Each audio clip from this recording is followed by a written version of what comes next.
Hey everyone, welcome back to our scenes. So in today's video we will be talking about the topic speciation, and we will be also going through the ways by which speciation takes place. To be frank, a very simple topic but a very important one at that, because quite a number of times questions have been arising from this topic, especially the ways. That is what we are going to see now. Okay, so let's get started.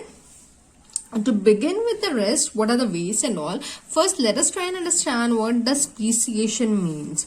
The word speciation comes from the word species. Okay, so here speciation means formation of a new species, or arising of a new species from the existing one. So in short, formation of a new species by different ways is nothing but speciation. So speciation can take place when variation is combined with geographical isolation. So this two are very important one. What is variation? We have already seen before. So in case if you have missed it, okay, in the part 1 video, I'll just connect the link in the description box so that you can go back and check what is variation. Okay, and regarding talking about geographical isolation, geographical isolation can be brought about by rivers, mountains, valleys, anything geographically which is separating the species or which is separating the population from one another. Okay, any geographical barrier. So if these two combine together, it is definitely going to result in speciation, a formation of a new species. And let me mark you this is not happening in a short period of time or in a span of a few years. This takes millions of years together. Okay, so after a long number of generations, that is exactly when, I won't even say years because it depends, it varies from animal to animals. What matters here is generations.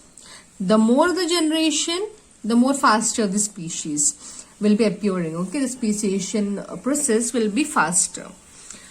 So now let's go in detail with the ways. The first one is gene flow. What is a gene flow now? Gene flow happens when we have got two different populations. Okay, though the same population, they have got hardly a slight difference, okay, depending upon their the geographical location and all. What they might have certain differences among them to help them adopt better. So here in this case, we'll just go see the example first so that it becomes easier to understand this statement. So we are here in this case, we have got subpopulations. That is, from one population itself, a small group might have migrated someplace for some time, and after a certain time they might have returned. So we are going to call them as X1. So this subpopulation is the local one which was already existing, okay, in this particular place, whereas this one had migrated before and after some time they have returned. Okay, now because of migrating, they because of the different food whatever they were getting, because of the environment and all, they will be having certain changes in them. Okay, so like even if we are actually migrating, if we are actually going to a different place to stay, depending upon the environmental area, depending upon the food over there are changes happening inside us, right? So this might be, in our case, is not actually a genetical change, but here it's definitely going to result in a little in the genetic pool. Okay, now when these two, now they are different but not very different, they are having only slight changes. Because of that, they can still interbreed. That means reproduction can happen between these two population. So we call this as interbreeding. Okay, so now after interbreeding, so what will happen is gene flow. So interbreeding between such populations, okay, where they have got a little variation, we call them as gene flow. And now because of the gene flow, what will happen, genes from this population as well as this population is going to mix up, and that will result in a variation in the local population. Okay, so this is not happening between one individual. So many individuals from this are reproducing with many individuals from this, and that is the reason why whatever new future generation is coming, it will be having characteristics of this as well as this, and they might be actually isolated from this, and they will have differences. They will not match completely with this or this. So that is what is mattering. Because of this, what will happen is we'll get a new variation. In the local population itself will have a deviation from the previous one. So that is about gene flow. Next is genetic drift. What is a genetic drift now? Random change in the frequency of alleles, gene pair, in a population over successive generations. Now, genetic drift is all about variations and being selected by those variations. Like for example, as said over here, there is a change happening, a random change happening in the frequency of alleles. Okay, so by chance, by a matter of fact or by a matter of chance, what happens is certain alleles might increase in the gene pool, whereas the other alleles might reduce. So it depends upon completely, it's a matter of chance. This has got nothing to do with a certain or a particular factor. It's actually most of the time a random thing, but sometimes it might be because of variations happening because by gene flow and all. So here what actually happens is a certain number of genes might increase, a certain number of genes might undergo changes, because of which there will be a very much variation happening. And now what happens is suddenly, because of a catastrophe, that is imagine an earthquake, imagine a storm or something which is an environmental disaster, because of which among the population most of the individuals might die. Only the ones which had variations, okay, which was helping them to survive in this difficult situation, they will be left around as survivors. So this is one way where the organism will develop with the new variation. Because of the random new variation, the organism was able to survive, and that particular variation, it will be passing on to its offspring. So again, what happens is here, because the new variation was random, it was not existing in the previous species. The previous species, the previous genes, whatever were existing, they are now gone. They are dead because of the catastrophe. This is just a way of nature, okay, to favor the ones with the difference or the new changes. And now the new organism will be carrying on the gene to their offsprings, and that is how the genes will be carried out, okay, in the new form. So that is a genetic drift. Next one, natural selection. This we are well aware of. The process by which nature selects and consolidates those organisms which are more suitable, adapted, and possess favorable variations. This is more or less like the genetic drift. Here what happens is, by natural calamities or by the harsh wildlife, what happens is only those organisms will be able to live and survive for long who have got characteristics which help them to adopt in that particular situation. Okay, like for example, if an organism is living in a wildlife, so it should be strong, it should be fierce, it should be high alert, okay, not be hunted down. Okay, so similarly, if there is a famine, the organism should be strong enough to survive with less amount or nil amount of water and food. Okay, so such kind of characteristics which will help them. So nature is selecting them that way. It's testing them by such measures, and because of that, the organisms will survive. The ones who are surviving will actually move forth with their variations, whereas the one who are not surviving, they actually failed in the test, and they will fall prey to the natural selection. Next, geographical isolation. So this is a very much easier one, okay, and very much easier to understand. So it can be, as said before, it can be by mountain ranges, rivers, etc. So anything, any geographical thing which is causing as a barrier between the two populations, we call it as geographical isolation. Okay, suddenly because of a river stream running below, suddenly because of a cracking of the mountain, such kind of stuff will be working out over here. So what happens is, because of this geographical isolation, same populations, imagine a population of an animal, imagine rats or imagine squirrels, okay, suddenly a river starts to flow in between them, okay, and few squirrels are left over here, few squirrels are left over here. So with time, as time goes by, this side had different food, that is vegetation, and this side has different vegetation, and this side might be a little lower side of the hill, and because of that the climatic condition is different. After the river, whatever side comes, it might be the higher slope of the mountain, and because of that the temperature will be different on this side. So as time goes by, let the years keep on passing, let the generations go on moving forth. Okay, so generations after generations after generation, what you're going to see is the squirrel from here and the squirrel from here, they don't look the same. They have got differences by which you can easily tell that this particular squirrel belongs to this side and this particular squirrel belongs to this side. So this is what is happening because of geographical isolation. There will be changes appearing in the population. So this will also act with time.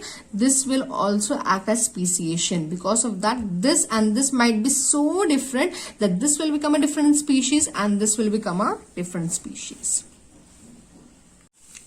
Now, to understand all the ways of speciation, this flow chart is present over here, and we'll be using this flow chart to understand all the four over here, excluding the genetic flow. Okay, so let's get started. So imagine a population.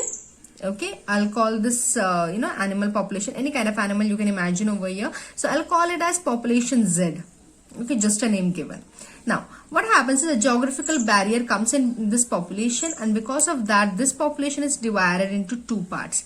I'll call this population as subpopulations, and the first one I'll name it as Z1 since it's coming from Z, and the other one let it be Z2. Okay, since this is 1, so this will be 2. So a geographical barrier or geographical isolation, what we were talking about, it could be a river or a mountain, anything, as you know very well. So now let's generation roll by. Okay, generations after generation, what you're going to see is variations will start to appear. As said before, this population this population and this population, if you compare, they'll have lot of differences between them. Okay, now again as time goes by, what you'll be observing is genetic drift, that is random variations will be appearing in this population as well as this population. Suddenly some changes in their alleles, this is nature's way. It happens as an error. Okay, so this variations will be appearing a random variation, so we call that as nothing but genetic drift. Now after genetic drift has happened, that is variations have happened between both, natural selection will come into existence. That means a sudden natural calamity or something will strike. See, as you know, natural calamities keep on striking us from time to time. Suddenly something will strike, resulting in only a selected ones of surviving, only a selected organism surviving over here and over here. Okay, rest all with no variations will be lost to the natural calamity. Only a few organisms over here and here with variations will be surviving. Now, because of the variations are different, okay, in both the cases the variations will be different, what will happen is this two will not be able to interbreed. We call it as a reproductive barrier. Okay, so if you see a cat and a tiger is related to one another, if you see they are actually a different species, I don't mean to say that, but we know that they are relatives.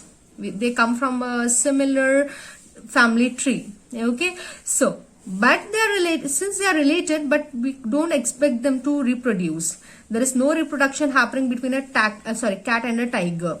So this is what we mean over here. A reproductive barrier will come between Z1 and Z2 selected survivors. Okay, they will not be able to reproduce among themselves. In fact, they won't consider it. So with time again, what will happen is Z1 will result in a new species and Z2 will form another species. So this will be called as a species 1, whereas the other one will be called as the species 2. Okay, so that is just to show you how all the four are working together. Now, genetic drift, as we were talking about it, it can take place due to severe changes in the DNA or change the number of chromosomes.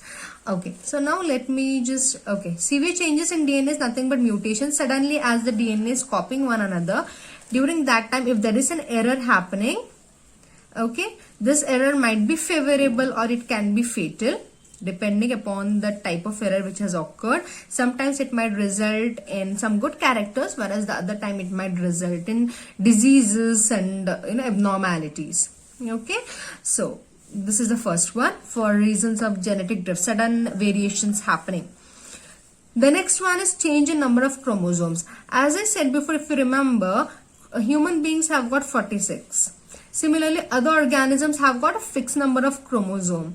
So this chromosome number decides the species. When the species changes, their chromosome number also changes. Imagine this to be related. Though they are coming from the same one, their species number will be different and their species number will be different. This is the first sign that they are different species. Okay, as I said, here cat has got different number of chromosomes and tiger has got different number of chromosomes. This is the first reason why they cannot reproduce, because their chromosomes are different and their chromosomes are different. This is the first important thing what we need to remember. Okay, now just going through as a whole stuff over here, we are going to see how evolution and classification are interlinked. Okay, see, evolution and classification both are interlinked. How, in what manner we are going to see that. So in order to classify a species, in order to know from what family they are coming, how they are coming, to draw their family tree, first we need to know their evolutionary relationship. So from where does this species come? From what species have they started to grow or have they started to deviate? So we need to know their evolutionary relationship first. Next, the more characteristics two species have in common, the more closely they are related. So this is a very common understanding that if you find similarities between two species, then obviously they are related. So as said here, a simple, I normally prefer cat and tiger. Okay, you can go with leopard. Okay, then you have got jaguar. So many have got in this species. Okay, so they all are one about and they are related to one another. Okay, so we can come to know by their faces, their cat-like features and all. So next, the more closely they are related, the more recently they have a common ancestor. Yes, this is what we need to know. Okay, if you find their, whatever similarities you are seeing between the two species, if you find them very much similar, that means they have just started to, or the species has just newly formed. Okay, now with time, when the species start to develop more and more, what happens is they become completely different from one another. So this, if they are having lot of similarities between them, that means they have recently just stemmed out of the species. Okay, from one common species they have just recently stemmed out. So if at all, as time goes by, what happens is they start to move farther away and similarities will start to decrease between them. So this is again an important point to be remembered. Last one, similarities among organisms allow us to group them together and to study their characteristics. Yes, this point is important with the help of classification point of view. So if you have got similarities between organisms, obviously you're going to group them together. You're going to study them together to know that how their characteristics match up or what are the evolutionary relationships and all. So this is about speciation. Okay, and as I said before, this is very, very important. So please go through this. In case if you have got doubts, just leave me a comment at the bottom and I'll get back to you as soon as possible. Thank you for watching.